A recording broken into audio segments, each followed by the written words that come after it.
eto na naman kami sa MJB. 6-month photoshoot ni Jazz. Pagdating namin, tulog pa rin si Jazz. Eto nga pala yung setup. Snow White theme. Hindi pwedeng wala kaming dalang 7 dwarfs. Handa yarn? Ipakita ko na muna sa inyo tong damit nilang magkapatid. Eto yung kay Jazz, Snow White inspired na gown. Ang ganda-ganda niya. May detachable ribbon na kasama, beaded collar, lace sa dibdib, velvet naman tong sleeves na medyo nakapuff, with lace detail sa skirt. Yung back niya, same sa lace sa dibdib. Meron din detachable skirt na mas mahaba ang length at full lace ang details. Etong kay Gio naman, si Prince Florian. Detailed belt, white long sleeves with gold details sa collar, blue velvet vest, black corduroy pants, at may kasama din siyang red cape. Pina-MTO ko nga pala to sa Hailey & Company sa Instagram. Nag-send lang ako ng photos and tada! Ang ganda nila, promise. Paggising ni Jazz, binihisan ko na agad siya. Pero parang mali kasi ayan, wala pa sa mood. Iyak pa ng iyak. Pinihisan na nga din pala ni Daddy si Gio para pag nagpicture kasama siya, ready na agad. Buti nga at nagustuhan naman niyang isuot. Akala ko hindi niya isusuot to dahil ang daming patong-patong. Nagsimula na kaming magpicture.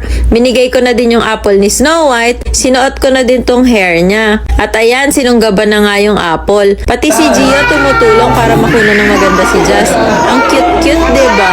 Pero parang galit yung pagtawag ng kuya.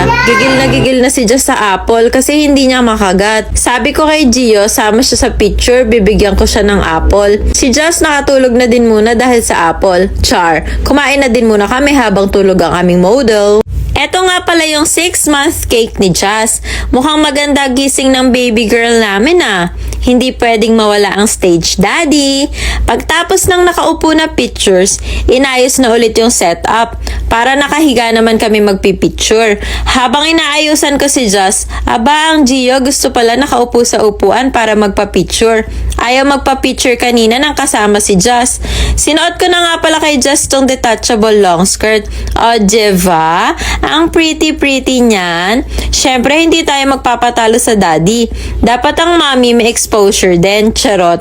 Si daddy na muna ulit dahil si Gio, trinay kong isama kay Jazz. Kaso ayaw niya.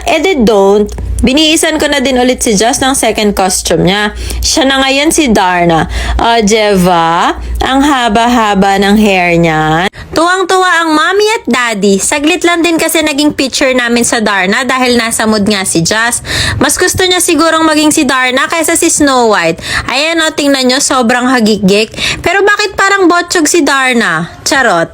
After Darna, nag-family picture na kami. Habang pinapanood ko tong video, nakakatuwa lang. Sobrang sweet ng Kuya Gio. Tingnan nyo, oh. Kiss siya ng kiss kay Jazz. Ngayon lang ata kami hindi pahirapan sa family picture. Ay, charot lang pala. Umayaw na din si Gio. Kaya kaming tatlo na lang ulit yung nagpicture.